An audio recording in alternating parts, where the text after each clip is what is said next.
আমাদের বৃক্ষরোপণ ও প্রকৃতি পরিবেশের সংরক্ষণ এবং উন্নয়নের একটা ধারাবাহিক প্রক্রিয়া। 2001 থেকে 2006 মেয়াদে বিএনপি জামাত জোট বা পরবর্তী 2 বছরের তত্ত্বাবধায়ক সরকারের সময় এই ধারাবাহিকতা কিন্তু রক্ষা করা হয়নি।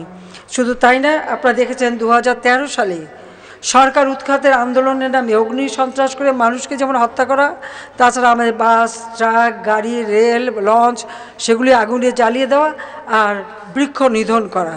হাজার হাজার বৃক্ষ, লক্ষ লক্ষ বৃক্ষ তারা কেটে ফেলে দেয় জামাত, বিএনপি এরা সেই সময়। অর্থাৎ আমরা যেখানে গাছ লাগিয়ে গেছি সেগুলি তারা ধ্বংস করেছে। এটাই হচ্ছে দুর্ভাগ্যের বিষয়। যা হোক, আমাদের যে গৃহীত পদক্ষেপগুলি আমরা করে গিয়েছিলাম তার সুফল মানুষ পেতে শুরু করে, কিন্তু এই ধ্বংসযজ্ঞগুলি সত্যি দেশের জন্য অনেক ক্ষতিকর। তবে 2009 সালে দ্বিতীয়বার সরকারে আসার পর আমাদের বৃক্ষরোপণ অভিযান আমরা ব্যবস্থা দিই। শুধু তাই নিয়ে 96 সালে আমি আরেকটা কাজ করেছিলাম, হেলিকপ্টারে করে আমাদের পার্বত্য এলাকা এবং চর অঞ্চলে ব্যাপকভাবে বীজ ছড়িয়ে দেওয়া, এবং সেটা কিন্তু এখনও আমাদের এয়ারফোর্স, নেভি, আমাদের কোস্টগার্ড, আর্মি সকলের উপরে নির্দেশ রয়েছে। পুলিশ ফোর্স থেকে শুরু করে আইনশৃঙ্খলা রক্ষাকারী সংস্থা, আমাদের অন্যান্য যে সমস্ত ফোর্স, প্রত্যেকের উপরে নির্দেশ, প্রত্যেকের যার যার নিজের জায়গায় ব্যাপকভাবে বৃক্ষরোপণ করবে, এবং সেটাকে তারা কিন্তু করে যাচ্ছেন। আমরা বনজ সম্পদ সংরক্ষণ, টেকসই ব্যবস্থাপনা, পরিবেশ দূষণ নিয়ন্ত্রণ, জলবায়ু পরিবর্তন জনিত ঝুঁকি মোকাবেলায় সক্ষমতা বৃদ্ধি, পরিবেশ ও জীববৈচিত্র্য সংরক্ষণ এবং মানব সম্পদ উন্নয়নে ব্যাপক কর্মসূচি আমরা হাতে নিয়েছি।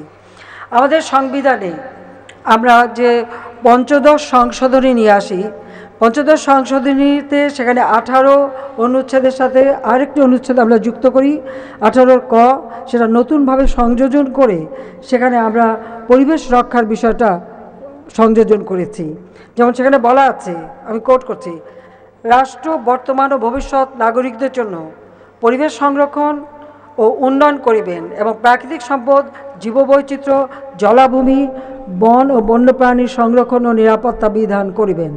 সেইভাবে আমরা পরিবেশ রক্ষা করা, জীববৈচিত্র্য রক্ষা করা, তার ব্যবস্থা আমরা হাতে নিয়েছি এবং সংবিধানে এটা সংযোজন করে এটা বাধ্যতামূলক করে দেওয়া হয়েছে।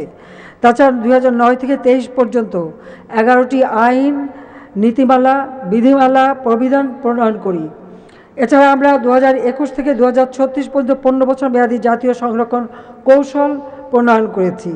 আমরা শুধু এই সকল আইন বা বিধি প্রণয়ন করেই বসে থাকিনি, সফল বাস্তবায়নের কাজও আমরা শুরু করেছি।